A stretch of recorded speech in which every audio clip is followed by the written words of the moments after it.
Zach Cooper moved to town, my man RL saw trouble. And now that he's unlocked the book, this whole place will be rubble. So when the shocker hits Shock Street, better know that you're dead meat. And you can't hide underneath your bedsheet, cause here comes the Goosebumps heat, ha-ha. The bump's gonna goose ya. Bump's gonna goose ya. The bump's gonna goose ya. Bump's gonna goose ya. The bump's gonna goose ya. Bump's gonna goose ya. The bump's gonna goose ya. How's it going, guys? Adam Sykes of the Blockbusters show here, and today we're going to be talking about the 2015 Goosebumps movie. And the sequel comes out tomorrow. Alright, now where's my paycheck? After moving to a small town, Zach Cooper finds a silver lining when he meets next-door neighbor Hannah, the daughter of best-selling Goosebumps series author RL Stine. Stine is very mysterious and a prisoner of his own imagination. The monsters that his books made famous are real, and he protects those readers by keeping them locked up in their manuscripts. When the monsters are accidentally unleashed and begin to terrorize the town, it's up to Stine, Zach, and Hannah to get them back in their books where they belong. So when I was in early middle school, I was a really big fan of Goosebumps. I read the books, I watched reruns of that old show when it was on Cartoon Network, and it's cheesy, but it's one of those things where it's part of your childhood, so it kind of has like that lasting effect on you. Some episodes are a lot better than others, but with that said, I still fondly remember Goosebumps, even the ones that are like incredibly shitty. And I remember when they announced they were going to be making a Goosebumps movie, I was a little bit excited, but then I saw Sony was involved, so I was a little bit skeptical, and I was like, this might not end well. I just want to clarify, I don't hate the company itself, I just hate some of the products that they're known for. Like, all those Happy Madison movies that they help fund, and they're like the generic kids movies like the Smurfs, and I mean, some people, a lot of the reboots they make, I personally don't like, with this probably being like one of the few only exceptions. I remember when the movie was about to come out and a lot of people were debating what the film was going to be before there was a trailer. I remember some people thought it was going to be like an anthology, which part of me would have liked, the other part of me wouldn't have liked. The Twilight Zone movie did that, and it did it well. It was a good movie, but I mean, at that point, it would be like, okay, these are just remakes of episodes from the show with bigger budgets and probably some celebrity cameos. So the plot involves a kid named Zach with a single mom.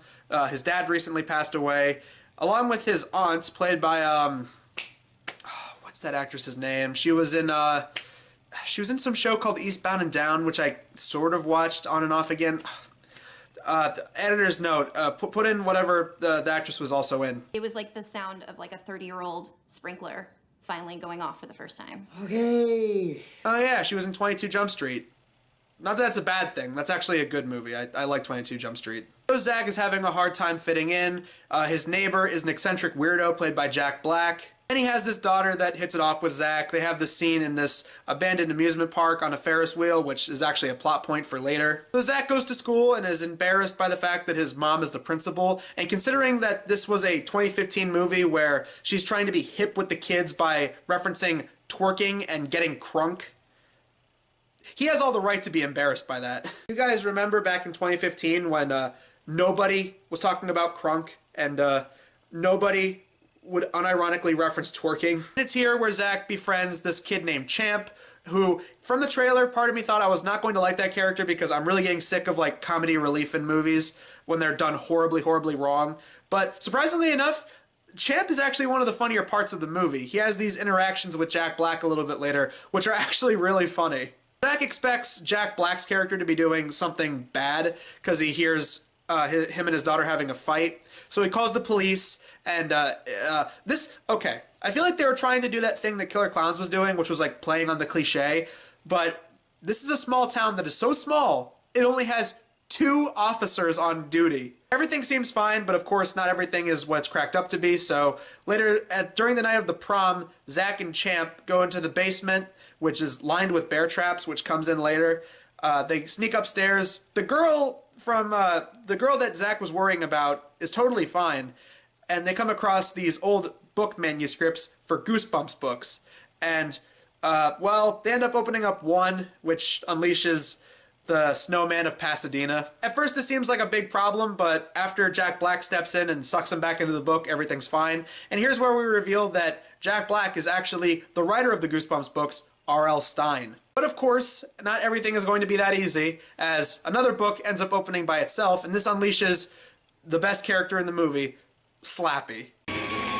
As long as we get rid of Stine! Slappy the Dummy is easily the most memorable character from any of the Goosebumps books, and it's great because the first trailer that came out for this movie didn't really showcase that Slappy was going to do that much in it, which I thought was a really good idea. Whoever edited that trailer had the right idea to not show all of Slappy's scenes right out of the gate. Everyone, find anything you can to barricade the doors. We cannot let the monsters inside. So Slappy opens up all the Goosebumps books, and everything from the series comes out of it, and then he burns the books so that way they can't get sucked back into them. We got ghosts, we got living cars, very similar to Christine. We have killer clowns, which just kind of show up in the background. We've got the giant praying mantis. We've got the blob that could eat everything. We've got killer bugs, killer lawn gnomes. That was one of the few times I actually wish the movie was an anthology, because you have too many characters to work with. You know, you have too many books and too many like different stories to work with. So that way you could just do like 4 or 5 different stories and it would like make sense, because it's like, okay, these are just a select few stories you're going to work with. If I were to do a Goosebumps anthology movie, the shorts that I would have done, because these are the ones that stick out to me the most from when I watched them as a kid, I would have made stories like Night of the Living Dummy, Night of the Jack-o'-lantern People, or whatever that was called, Haunted Mask, Cuckoo Clock of Doom, and let's see, My Hairiest Adventure. I'm on my chest. Please, lady, you don't understand. I'm on my back. You don't know what you're doing here. And now, my... No, better. Ghost Beach. Oh, come on, Terry, lighten up. What are you screaming at? Stay with us, cousin! No, real talk though, I probably would have done Go Eat Worms. But from that point forward, it's basically let's get from point A to point B to point C of the characters going from location to location and trying to dodge monsters. They go through a grocery store, a cemetery, all the while trying to work their way over to warn everybody who is at the prom. And everyone in town has been frozen by space aliens, so that's crucial, including the cops. So that's why the cops can't help. Officers, you've been relieved of your duties. Now free. While all that's going on, Zach and the girl that he likes, Anna, are trying to work on their relationship, get to know each other a little bit. But then, here comes the twist. It turns out that she's actually a ghost who was written by RL Stine.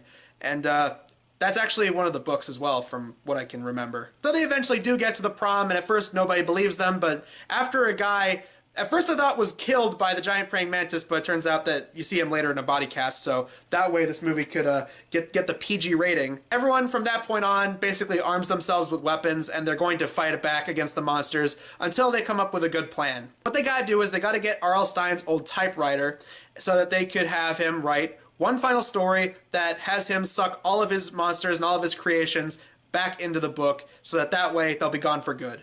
Obviously, there's a little bit of a conflict there because that means Hannah will get sucked into the book too. While the school tries to fend off the monsters, they eventually start to catch up with R.L. Stine, so they need to get moving. And then eventually, it basically ends with them back on that Ferris wheel from earlier, and Zach has to finish writing the story in a way that is actually, like, fulfilling. They even make a point, it's like, you gotta have the story wrap up in a nice little bow. You can't just write, oh, the monsters get sucked back into the story. Which I thought was good. It's like, that kind of plot device needs to be established, because if you don't, then it's just like, oh, this could have been done like that. A lot of Jack Black's dialogue where he talks about like writing the books as the character of R.L. Stine, that I thought was interesting, because it's like he really does showcase like what he wanted to do as a writer, and like they talk about his childhood, and I thought that was like a real like interesting part of his character. When I was younger, I created my own friends.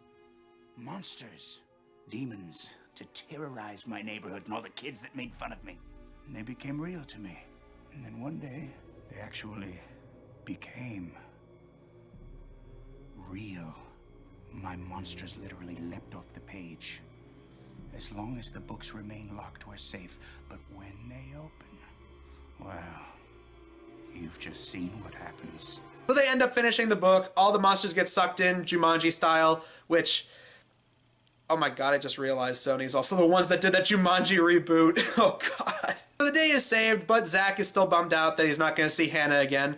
But then Jack Black officially gets a job working as an English teacher at the school, and it turns out that he wrote one more book, and now Hannah can live forever.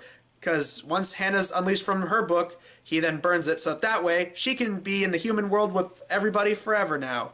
But then there's a plot twist, as it turns out, that one character didn't get sucked into the book, and that's the Invisible Boy. So all in all, Goosebumps, it was a lot better than I was expecting. I saw the trailer, and I was like, they might botch this because it's Sony, but I like what they're trying to do here. There might be some good things in here.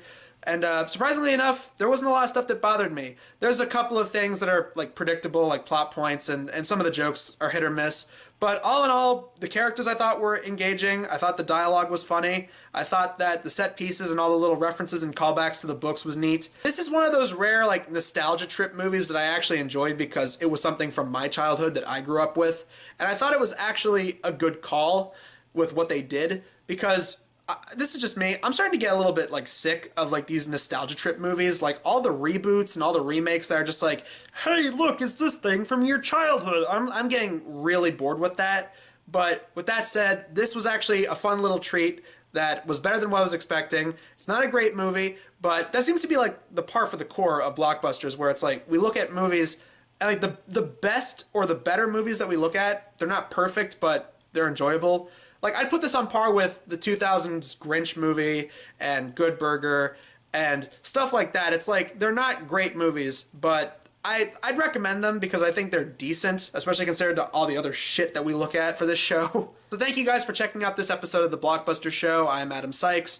Look forward to what we've got coming down the pipeline. We've got some videos later in October. We've got some good stuff planned for November. So look forward to all of that. And, oh. You really want... I'm not getting paid for this, am I? Alright, fine. I'll do it.